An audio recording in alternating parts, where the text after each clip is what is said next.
explore a particularly turbulent time in America's history. During the American Revolution, the new independent country was without any system or government to organize the people. The Second Continental Congress wrote the Articles of Confederation, a system of government that lacked the ability to create change or pay their war debts.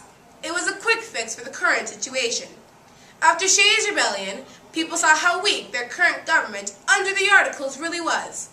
At the Philadelphia Convention, delegates wrote a new Constitution.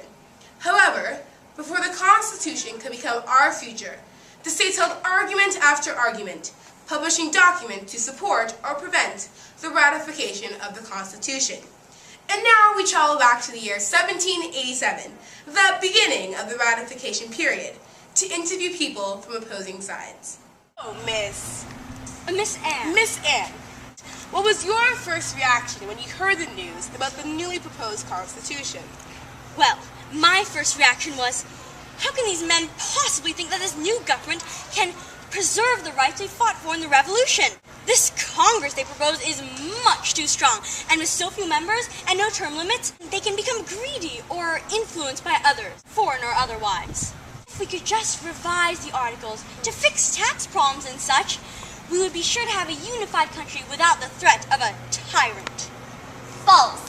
The Constitution makes way for Negroes. So, Miss Elizabeth, I take it that you approve of the new Constitution?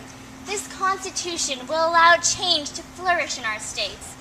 We can do what we couldn't do with all our states divided.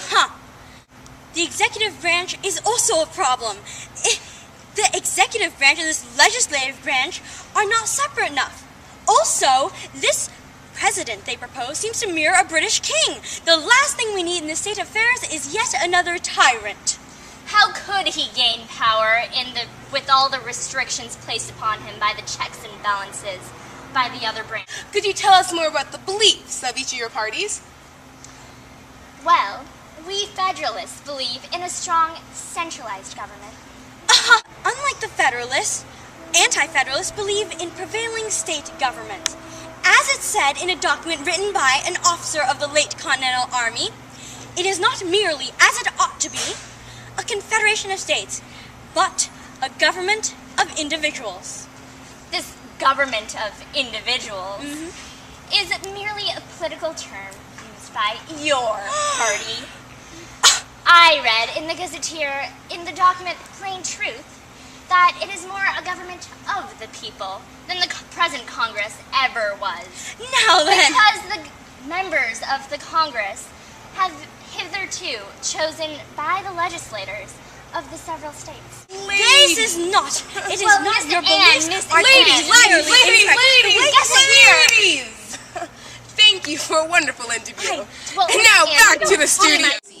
Tension built in many debates, such as the one that we just heard. But this is not the worst argument of these times. Ardent supporters of federalism, such as James Wilson, James Madison, and Alexander Hamilton, held loud debates against strong anti-federalists like Patrick Henry and Thomas Jefferson. Some states ratified quickly, like Delaware, Pennsylvania, New Jersey, and Georgia, while others took their time. In the end, though, the Constitution was ratified, but the path to getting there was rough.